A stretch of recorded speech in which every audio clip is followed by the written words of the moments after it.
Today, we're diving into a really fascinating question. What does it actually take to break a belief system? And that could be anything: religious faith, political loyalty, you name it. I mean, really think about it. Is there any single fact, any discovery out there that could be so powerful it would make someone completely abandon a belief that's at the core of who they are? You know, philosophers and skeptics have a name for this. They call them falsifiability tests. It's basically a thought experiment where you ask, okay, is there anything that could happen that would prove this belief wrong? It's a way of poking at the very foundations of faith to see how solid they really are. So according to the source material we're looking at today, these big tests for belief systems often come down to three huge world-changing scenarios. These are ideas that could, in theory, create a crisis for almost every major religion on the planet. Okay, first up, what if we find out we're not alone in the universe? The discovery of intelligent, advanced alien life could totally upend religions that put humanity at the very center of creation. I mean, you'd have to ask, was the story of salvation just for Earth? Are all those sacred texts just local history? The next big threat. It comes from right inside our own heads. What if neuroscience got to the point where it could prove, without a doubt, that consciousness, what we might call the soul, is just a bunch of chemical reactions in the brain that stop when we die? That would be a huge problem for any faith built on the promise of an afterlife, right? No heaven, no hell, no reincarnation. And number three is what you might call the historical smoking gun. This is some kind of archaeological find that's just so clear, so undeniable, it completely rewrites a religion's origin story.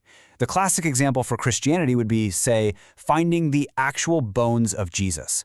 That would directly contradict the resurrection, which is the absolute cornerstone of the faith. So those are some pretty big cosmic ideas. But the source material we're working from takes this same exact logic and applies it to something a lot more immediate: modern American politics.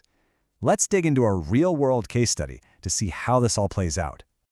Now, at the center of this case study is a group that the source refers to as cultural Christians. This is defined as people who see a specific political leader not just as a politician, but as, well, a kind of chosen vessel. Flawed, sure, but picked by God to defend their values, sort of like a modern-day King David. So the source sets up a very specific hypothetical test. Let's imagine it's late 2025. Jeffrey Epstein's private emails are made public, and they contain some really damaging allegations. This leads to a trial and ultimately a conviction of Donald Trump for crimes tied to that whole affair. This is the scenario that would put his followers' faith to the ultimate test. And this right here is the million-dollar question.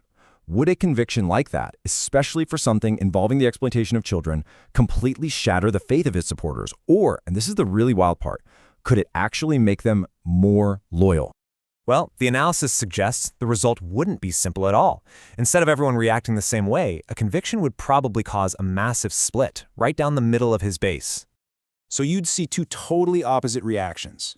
On one side, you have supporters who would say, look, crimes against kids, that's a moral red line you just don't cross. The chosen vessel idea can't excuse this. But for the diehard core, they'd see the whole thing as proof of a conspiracy, a deep state hit job designed to take him down, which would only make them rally around him even harder. And this isn't just a vague idea. The analysis actually puts a number on it. Analysts cited in the source predict that a conviction of this type could peel away a pretty significant chunk of his support, somewhere in the ballpark of 20 to 30%.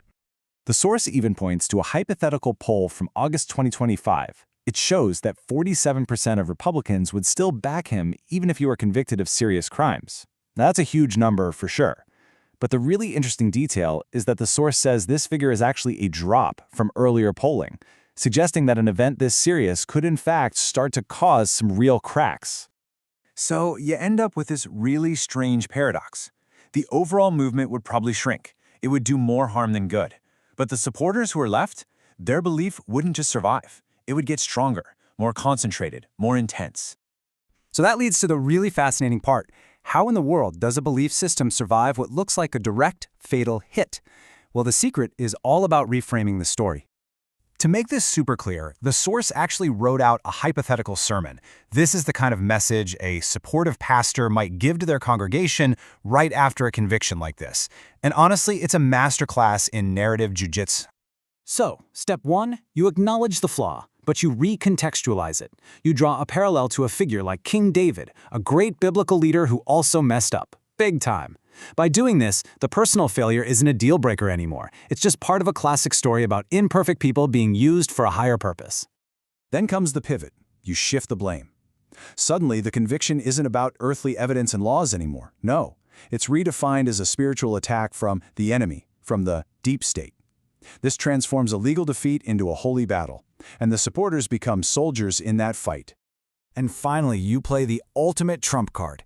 This one statement basically says that divine authority is higher than any human court. A verdict from a judge, it's meaningless when compared to God's grace. It's an argument that no amount of evidence can touch. And that brings us right back to where we started.